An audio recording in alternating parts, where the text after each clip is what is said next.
आगे बढ़ें और आपको बताएं कि कौमी असम्बली का इजलास जारी, सवालात किए जा रहे हैं, जबकि शुरू में कोरम मुकम्मल ना होने की बिना पर इजलास रोकना पड़ा। तफसीलात जानते हैं इस्लामाबाद के चीफ रिपोर्टर अली अख्तर से। अली अख्तर, बताइएगा क्या तफसीलात हैं। जी, तकरीबन 11:30 बजे कौमी असम्बली का इजलास शुरू हुआ तो तिलावत कुरान मजीद और नात शरीफ के बाद स्पीकर एजाज सादिक ने वक्फा सवालात शुरू करने का ऐलान किया, लेकिन पीटीआई के जुनैद अकबर खड़े हो गए और उन्होंने फौरी तौर पर कोरम की निशानदेही कर दी। उनका कहना था कि वो बतौर एहतजाज ऐसा कर रहे हैं।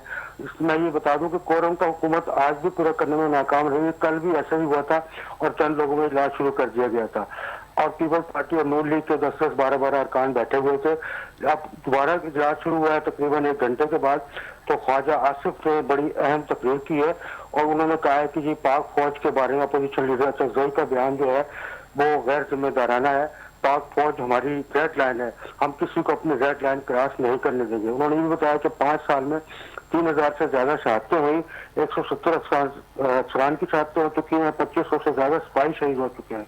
ख्वाजा आसिफ ने शोधा की तफसील अवाम ने भी पेश की और उन्होंने कहा यहाँ ऐसे लोग मौजूद हैं जो 6-6 पार्टियां बदल चुके हैं, लेकिन फौज वाले पार्टी नहीं बदलते। बलोचिस्तान में गोली मारी जाती है लेकिन कोई आवाज नहीं उठती।